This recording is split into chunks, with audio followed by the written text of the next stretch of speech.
I'm High Heel Knight. Welcome to my channel. This is my list of the best movies of 2019. Before I get into the list, I have to go over some rules. First rule, I have to have seen the movie in theaters. I see tons of movies all year long and I couldn't possibly cover them all on my channel. But the time, money, and effort that I use to see a movie in theater greatly impacts my enjoyment of that film. So all the movies on this list have to be things I've seen in theaters. If you wonder why certain films didn't make the list, well, I didn't see the movie at all. Or I saw the movie but not in theaters. Or I saw it but I just didn't think it was great enough to get onto this list. Next rule, any 2019 movie is eligible. So if it was released in Europe in 2018 but didn't come to the United States until 2019, it's eligible. If it was released in like November, December of 2019 but I didn't see it until January 2020, it's eligible. If it's some little art house film or a streaming movie that only had like 2 or 3 days in the theater and I happen to catch it, it is eligible. All 2019 films are eligible. And finally, bad movies can be on this list. Again, the time, money, and effort I go to see a movie in theater, if I'm happy and excited and joyful by the end of it, it can be on the list. Movie can actually be garbage. I can admit that it's terrible, dumb, silly, frustrating, but if I was thrilled and pleased, it can wind up on this list. Bad movies can be on my best list. Now, there are timestamps in the description if you want to bounce around. And with that said, sit back, relax, and let's discuss the best movies of 2019. Number 10, Fighting with My Family. As a lifelong fan of professional wrestling, especially the WWE, it's no surprise that I would get a kick, or should I say drop kick, out of this movie.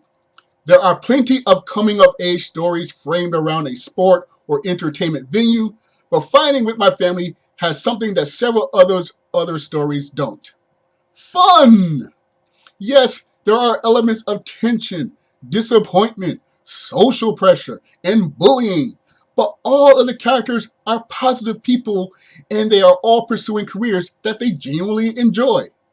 And if the movie didn't make a bizarre alteration to WWE superstar Paige's actual professional wrestling history, then this film would probably be higher on this list. Fighting with My Family is fantastic fun. Number 9, Bombshell. Honorable mention, Little Women. If you saw my review for Bombshell, then you know that I genuinely did not care what the story was about. All I wanted was to see Nicole Kidman, Charlize Theron, and Margot Robbie on screen together. 3 of the most gorgeous blondes in Hollywood today on screen together. That's all I cared about. The film could have been utter garbage and Bombshell probably would have still wound up on this list. Thankfully, the movie is great. It's a guilty pleasure film that I don't have to feel guilty about. And if the elevator scene was not the one and only time that the ladies were on screen together, then this film will be much, much higher on this list. Best of all, it's a girl power movie that does girl power properly. The topic is about sexual harassment in the workplace, but it doesn't put the bad mouth on all men as a whole. This is why I'm also giving an honorable mention to Little Women. The movie handles girl power in the right way. Little Women is not on the list because the book's been adapted about a dozen times. If you can't make a good Little Women film by now, then you probably shouldn't be working in Hollywood. Bombshell was da bomb. Number 8, Toy Story 4. This movie should be terrible. Think about it. It's an unnecessary 4th chapter because the trilogy wrapped up perfectly. It uses the same old odd couple lost toy buddy adventure plot that's in all the other Toy Story movies. It changes the personality of a major character into something that is totally against its continuity. It also doesn't answer the question that everyone, from the audience to the film's characters, has on their minds. How is Forky alive? On paper, Toy Story 4 should absolutely suck. But it doesn't. It is wonderful from start to finish, including having the second best end credit scene of the entire year. Pixar knows how to play your heartstrings like a fiddle, especially if you experienced the franchise since its beginning in 1995. I was crying during the prologue, even though I knew everything would work out by the conclusion. Somehow, someway, the fourth time was the charm for this franchise. Now, Pixar, please stop. Stay on Disney Plus. You're doing perfectly fine there. Don't push your luck with your fifth film. 4 and done. Number 7, Shazam! Honorable mention, Harriet. Yes, a screwball superhero movie and a historical drama bio picture set during the worst period of United States history had to battle each other for a spot on my list. I ultimately chose Shazam for one reason: rewatchability. I don't know if rewatchability is a real word, but it is how I evaluate films. Harriet was excellent, but it left me wanting more. Harriet Tubman led an armed regiment of soldiers? I want to see more of that. Tubman escorted slaves all the way to Canada? I want to see more of that. Hey, who was that abolitionist senator? I want to know more about him. No matter how many times I rewatch the movie, I'll never get those answers. When it comes to Shazam, it not only gave me a great superhero movie, it's also the kind of superhero movie that I've been craving for years. I don't have time to go into it, but a lot of superhero movies today have characters that don't really want to be superheroes. Shazam remembers that having superpowers is cool, fun, and amazing. The MCU films are joyous, the Dark Knight trilogy is thrilling, the X-Men films are allegories for social commentary, but Shazam is fun. Super strength, super speed, bullet immunity, lightning from my hands, fun. I'm sure I will rewatch Shazam much more than I will Harriet over the coming years. Number 6, Dora and the Lost City of Gold. Honorable mention, Pokemon, Detective Pikachu. These two movies prove that just because films are for kids, that doesn't mean the films have to be stupid. By stupid, I'm talking about those movies that are like cinematic cotton candy, tasteful, colorful sugar with no nutritional value. The reason why Detective Pikachu isn't on the list is because I can only take so much of Ryan Reynolds. He has made several movies that I enjoy, but I have never been a fan of Ryan Reynolds. The Dora film is similar to Toy Story 4. Everything on paper should lead to disaster, but it doesn't. For instance, almost every kid film has at least one poop joke. The Dora movie has a poop joke that is both funny and educational. I would not say that the Dora film is a girl power adventure. However, the movie is one of the year's best films with a female lead. Think about that. The live-action Dora the Explorer movie has a better female protagonist than Charlie's Angels. That's the world we live in now. Number 5, Ready or Not. Horror is difficult. Comedy is very difficult. Horror comedy is extremely difficult. Somehow, the filmmakers behind Ready or Not found the magic formula for horror comedy. Lots of studios try to use simple concepts as foundations for their horror films, like Countdown and Truth or Dare, but nothing feels phoned in about Ready or Not. The production is clearly low budget, but absolutely nothing feels cheap. It is exciting, zany, unpredictable, and has a stellar climax. If you can make a movie that features severe harm to children and not piss me off, then you've done something that's truly excellent. If you have not seen this film, then you should put it on your must-rent or streaming list right now. By the way, I also wouldn't consider Ready or Not a girl power movie, but if I were to judge the film on that metric, then it was passed with flying colors. Number 4, Knives Out. I already said that horror comedy is extremely hard. Well, mystery comedies aren't a walk in the park either. Writer-director Rian Johnson managed to find the magic formula. Knives Out was so great that it actually earned an A+ grade from me. I don't just give out A+ grades. Knives Out is literally the best graded film that I have reviewed for 2019. So why is it not at number one?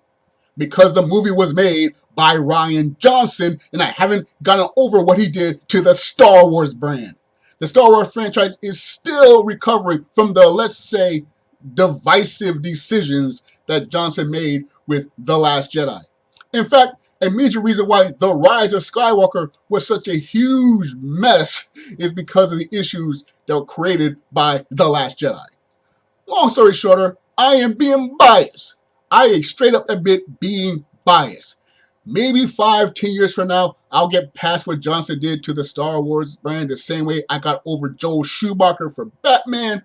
For now, Knives Out can't get the top score. I refuse to place it at the top of the list. Number 4 is good as it gets. Number 3, It Chapter 2. The first It movie was my favorite film of 2017. The Chapter 2 film almost got the top spot for this year. The competition was very strong for this year, so It Chapter 2 lands at an extremely close third. Most folks agree that the second half of the It novel is not as great as the first half. Most folks say the same about the television miniseries. I expected the Chapter 2 film to at least be decent because the first movie was done marvelously. To my surprise and relief, the Chapter 2 film was not only great, but it offered more of what I didn't even know I wanted. It gave more time with the child stars. It gave more time to a character that died early in the story. It also gave Bill Hader a platform to showcase his talent. Wow, what a surprise. I watched Hader during his entire run on Saturday Night Live, and I never thought of him as a breakout performer like Chris Rock, Mike Myers, or Will Ferrell. Funny? Yes. A headliner? No way. But now I wouldn't be surprised if Bill Hader becomes the next Tom Hanks in a few years. Before It Chapter 2 came out, I told people that the movie was my most anticipated film of the year that did not involve some kind of superhero. But the plot of the movie wound up being the exact plot of a superhero movie.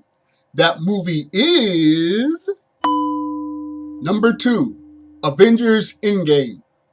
The plots of Avengers 4 and It Chapter 2 are basically the same. The film's nearly tied for the number 2 position because of that reason. I gave Endgame the boost because of rewatchability.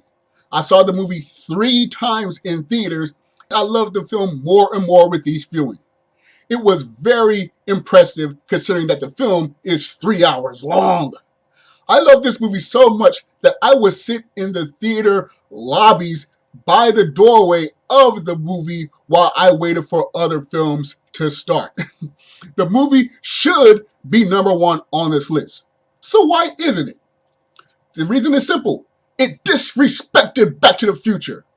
I don't mind that the MCU needed to establish its own rules about time travel, which really is more like a lack of rules. However, to disrespect all other time travel media, especially Back to the Future, the gold standard of time travel, and something that's practically a secondary religion to me, is a transgression that I cannot forgive. Back to the Future is my favorite movie franchise of all time, no pun intended.